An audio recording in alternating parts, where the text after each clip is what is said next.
हाँ सर, उसका available number ज़्यादा है अच्छा अच्छा, चलो ठीक है। तो इसमें सर। हम पढ़ रहे थे विद्युत अपघटनी विलयनों का चालकत्व। वैद्युत रसायन में हम चालकत्व पढ़ रहे थे।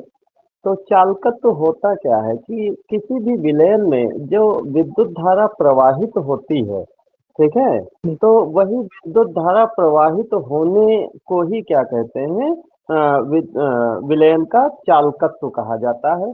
चालकत्व का मतलब होता है चालकता, है ना। और चालकता कहाँ होती है? तो चालकता होती है उन चीजों में जिनमें विद्युत धारा प्रवाहित होती है।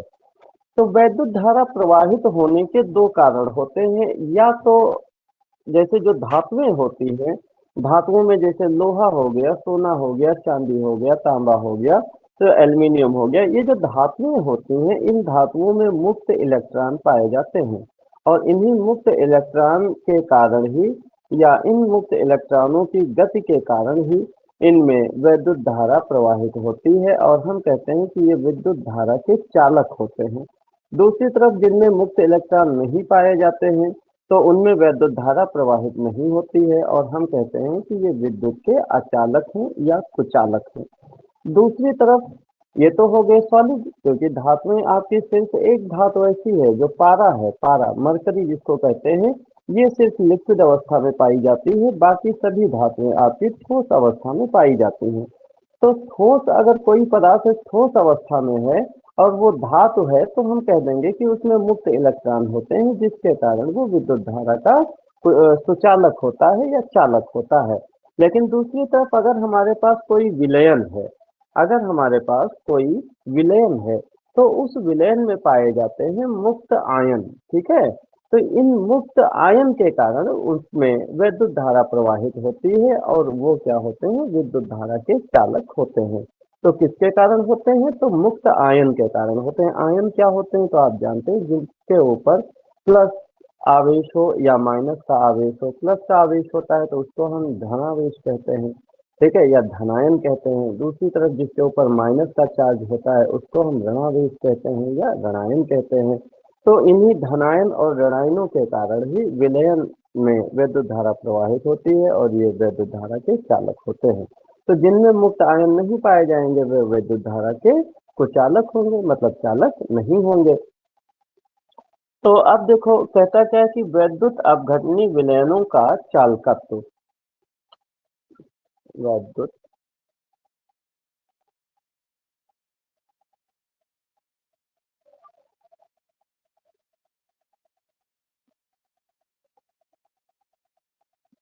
वैद्युत अपघटनी विलयनों विलयनों का चालकत्व।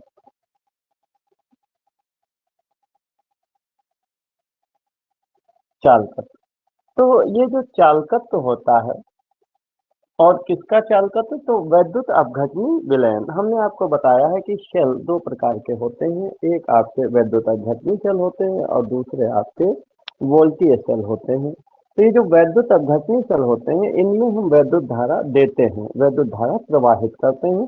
तो वैद्युत अपघटन की क्रिया होती है। तो ये जो वैद्युत धारा जब हम इसमें प्रवाहित करते हैं, वैद्युत धारा देते हैं, तो इसकी जो चालकता होती है, या इसमें जो वैद्युत धारा प्रवाहित होती है, वो किस पे डिपेंड करती है? तो आप जानते हैं कि ये किस पे डिपेंड करती है? ये प्रतिरोध पे डिपेंड करती है। आपने फिजिक्स में भी पढ़ा होगा ओम का नियम, है ना। तो जिस तार का या जिस मेटल का प्रतिरोध ज्यादा होता है, उतनी ही उसकी चालकता कम होती है। अगर प्रतिरोध कम होता है तो उसकी चालकता अच्छी होती है, या वो अच्छा चालक माना जाता है। तो यहाँ पर भी एक फैक्टर होता है जिसको हम कहते हैं प्रतिरोध। तो जिस विलयन का प्रतिरोध जितना कम होता है, वह उतना ही अच्छा चालक माना जाता है। और अगर ये प्रतिरोध ज्यादा होता है, तो उसकी चालकता कम होती है, और वो अच्छा चालक नहीं माना जाता है। तो यहाँ पर अगर हम बात करें,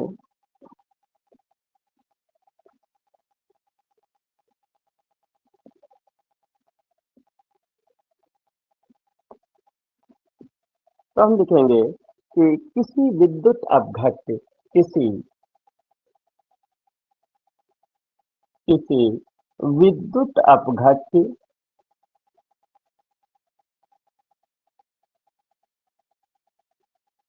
किसी विद्युत अपघट्य की जली विलयन की जली जली विलयन जली विलयन में विद्युत धारा को प्रवाहित करने की विलयन में विद्युत धारा को प्रवाहित प्रवाहित करने प्रवाहित करने प्रवाहित करने की प्रवाहित करने की क्षमता प्रवाहित करने की क्षमता उसका उसका विद्युत अपघटनी विद्युत अपघटनी चालकत्व कहलाता है कहलाता है। ठीक है, और इसे सी से प्रदर्शित करते हैं। इसे अंग्रेजी के कैपिटल लेटर सी से प्रदर्शित करते हैं। इसे कैपिटल सी से प्रदर्शित